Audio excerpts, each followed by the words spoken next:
Hey everybody, welcome back to the channel. And before we get the video started, I just feel like I should put a disclaimer out there that what I'm going to talk about in terms of what bothers me and scares me is completely my opinion. This is just how I'm interpreting what I see and things going on, and y'all can draw your own conclusions for yourself in this video.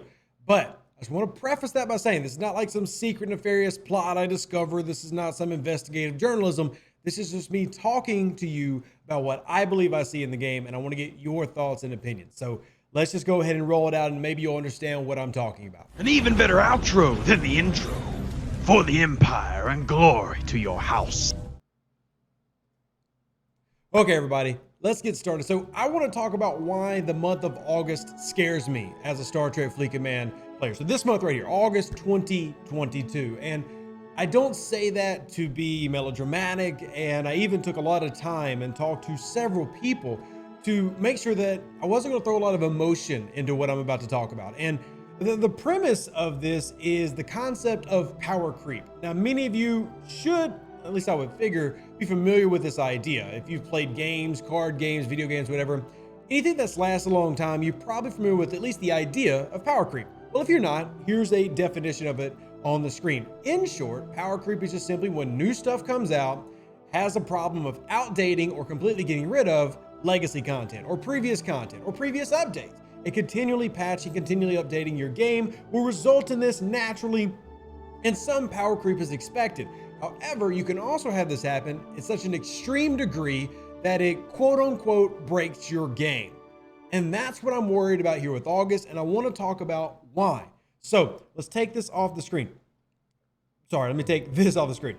Almost turned my camera off. Now, let me give you an example of power creep but isn't game breaking, okay? So if I go look at our crews here, many of you are going to see these type of crews. This is a common PvP crew in the game. A common officer that you see used all the time that got added into the game that really altered how we play PvP was Honor Guard Worf. And I'll bring him up here just so we can have him here as part of the discussion, so I can scroll and find him.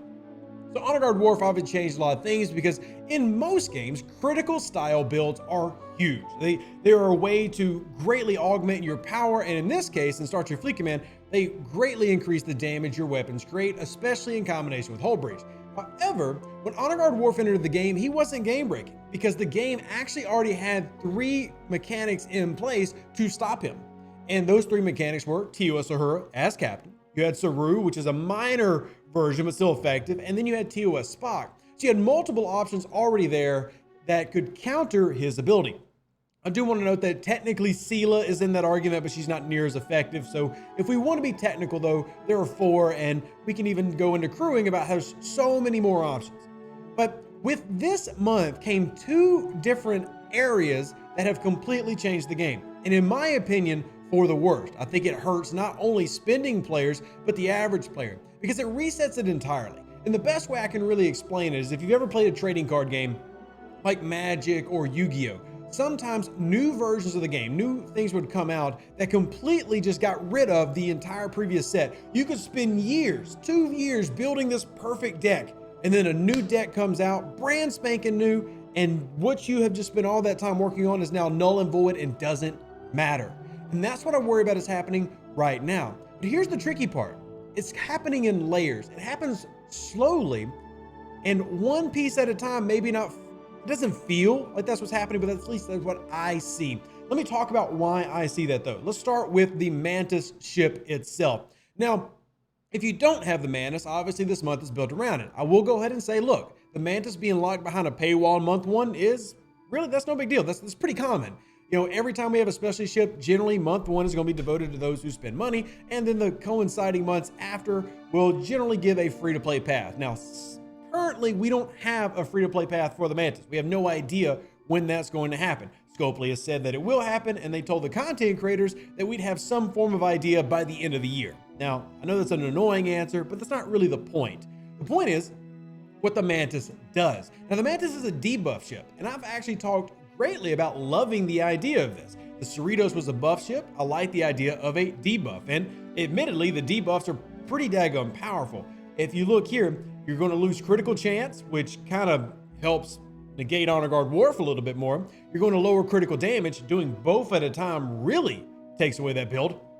lowers the shots per round. That's scary. Delays weapons fire, even scarier, and then finally preventing your opponent from warping. Now, a couple quick notes. Yeah, you can still do something like summon out of it if you want to escape, but in terms of just the ship's ability to debuff, very strong. And we've seen some pretty impressive results come out of that. I don't know what you're going to say as maybe a light spending player. Your first response is going to be like, hey, this allows me to do things I've never done before, and it even lets me attack the whales. And some of you might get excited hearing that. Here's a visual example. So this is a Newton destroying a Corvus with ease. I have to point that out, with ease. Now, the Newton has the new officer, which we'll talk about Strange Tuna and the rest of the strike team in this video as well. But the Corvus being a 5-star ship. So this is why the reaction from many players is probably gonna be immediate. This is great. I need to spend $100. But here's where the layers come into that. And I said I wasn't gonna be emotional, so please retract the emotion that way. Here's the issue. One, you're limited how often you can use it. Use it twice a day. So similar to cloaking, it has a limit in how often you can have this powerful effect. But here's the tricky part with the Mantis. We have a new series of events launched called Incursions, which are completely PvP based and PvP oriented. In those 24-hour segments, you have a wide swath of players all competing in PvP and more players than you're used to having. It's actually one of those things where we've seen that, hey, Rogue gets abolished for those 24 hours because you have all these players coming into one server and having massive PvP fights, whether it's defending raids or even in the PvP systems. Regardless of their effectiveness and regardless of whether you like incursions, that's not the debate here. It's what result does that have in this situation? So what that creates is opportunities like this. And this is just one example. How about we make it a more realistic example? Because I know one complaint that you're probably going to have if you're a lower level player is, well, how does this really affect me? I'm not a G4 player. I don't care about hitting G5. I'm just going to get hurt by them. But there's actually a lot of layers of why it can, help where you can hurt G5 players. But let's take a look at it a lower level example, and we'll use this one. So this is a Mantis itself taking on an Enterprise, debuffing it, and very easily destroying it. Now, I want to point out that the Enterprise over there is using what we would call the meta. Meta being just the most effective tactic available. The most effective tactic available for fighting a critical build like Honor Guard Worf is to run TOS Uhura's captain, TOS Kirk, and Marcus, especially for fighting other Enterprises on the Enterprise. So the Enterprise crew is not bad at all. You could argue that yes, it needs Charvanik to help fight a battleship, but that's not the point. The Mantis not only wins, but wins handily against the Enterprise, which is 4 times stronger. And while I am notorious for saying things like battle strength doesn't matter, it should matter somewhat. By delaying the shots and taking away a lot of these factors, you are greatly changing the game. You're taking an established mechanic or the established meta and essentially rendering it useless. And that's just part of what we're getting into here. This is just the Mantis side of things, but this is just giving you a visual example. The Mantis as a ship has the ability to single-handedly change the way you PvP. But the problem is it's in a cycle that requires you to invest heavily in it. There's a couple of problems with the Mantis. One, you're limited in how often you can use the ability, but you can use the ability more if you invest money into it. You can upgrade it more to get the ability better, as well as buy more currency from the store. I understand the game has to make money, but you're introducing something that is changing the dynamic of the game from one side. And your first question is, well, one, how do I get one? Because I want to punch people really big too. And two, how do I run it? And three, how do I counter it? We'll talk about that last point here in just a second. So you've created a new model that completely changes PvP, that has a paywall version because you do not have a free-to-play path known to the game. And from what we've been told so far, and this is just me speaking, I'm not providing an opinion on it, you will not know a free-to-play path for some time. So immediately out the gate, you're expected to drop 70 to now have the ability to do something that many of you have always wanted to do. Punch up hardcore and take down those pesky high-level players. And I understand that incentive. It's actually pretty cool when you think about it. And I think it's okay admitting that. But where does the problem come in here? We've created a mechanic that now makes PvP completely different before, casting away what we've had for several years. Because before, when we create something, there would be a balance to it. I just explained that with Honor Guard Worf. Honor Guard Worf had a balance already in place, anti-critical build officers. There is no Mantis balance. It is what it is. It's brand new. What's the counter to the Mantis, you might add? The new crew. Exactly. So what problem did we just create? We created a problem by creating a brand new ship that is unstoppable in its debuff in terms of how it can flip the table. The only way to stop it is to invest in the new strike team. Now, why do I say that? Well, let's take a look at the abilities of the officers. Take a look at Strike Team Lon. While on a battleship, fighting a burning player, start of each round, increases the number of shots per weapon. If you remember, let's go back real quick. What does the Mantis do?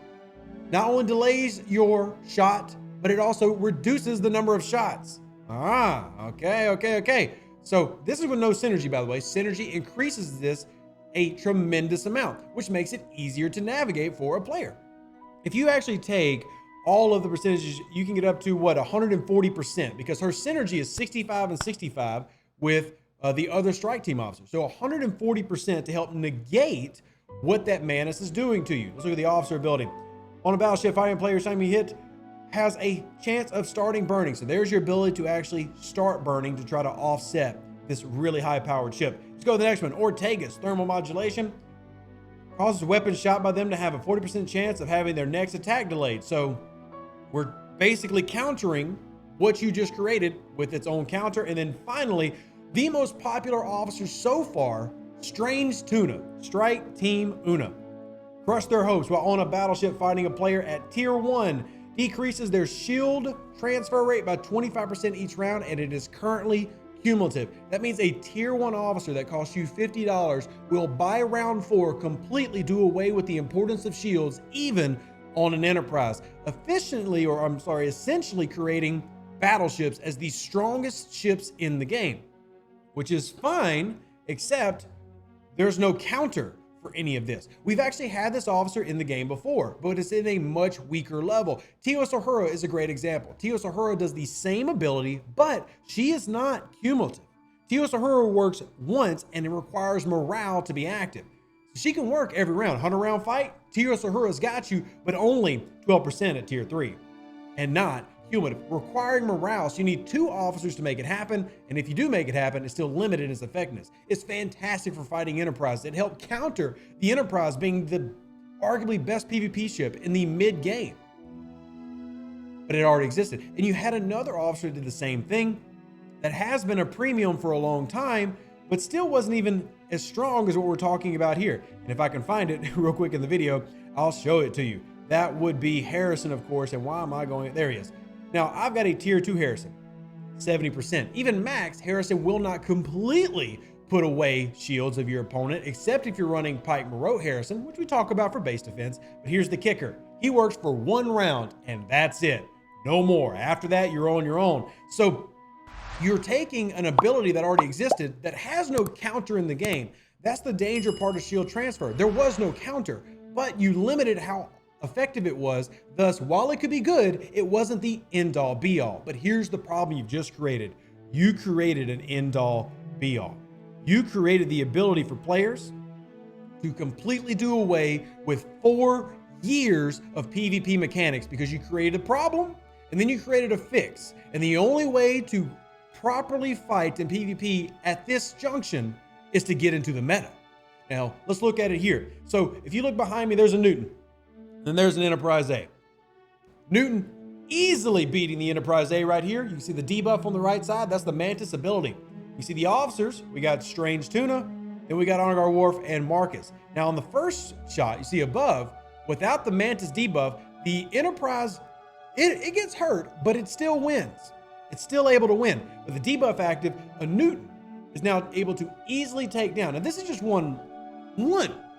Barry, you've seen several screenshots today. Now, what's the problem with all of this, Rev? What's the issue? Because, hey, we just created a problem. We created a counter, but what did I say before? We have no counter to the counter. What can we do? We have to make new crews, because people come to me saying, Rev, strange new world strike team. It's so many words. That's why I call her Strange Tuna breaks the game. No, she doesn't. But what she does is she creates a new meta. And not only does she create a new meta, she completely helps do away with the entire meta preceding it. Why is that a problem? Because how do you fix it? By releasing more. And what this ends up doing is the Mantis and the strike team officers in conjunction in August have essentially done away with PvP in this game as we know it. Everything that you've invested in, all the officers you worked so hard at, all the ships you've gone to level up are now null and void when confronted with these.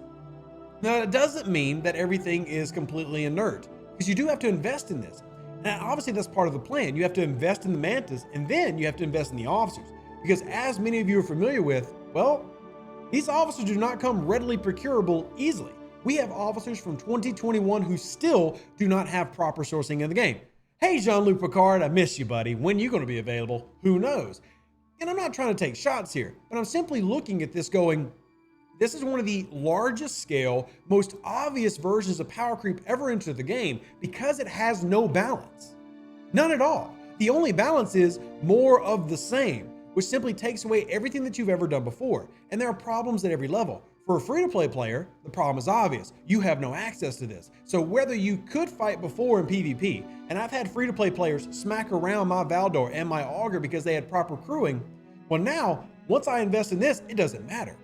And until they get the ability to source these items like the ship and the officers, which can take a significant amount of time, and we know that this month there are 5 officers, 3 strike team, and you can bet your bottom dollar that you're not getting all 3 strike team officers free to play, because that's the nature of the precedent that has been set by this game.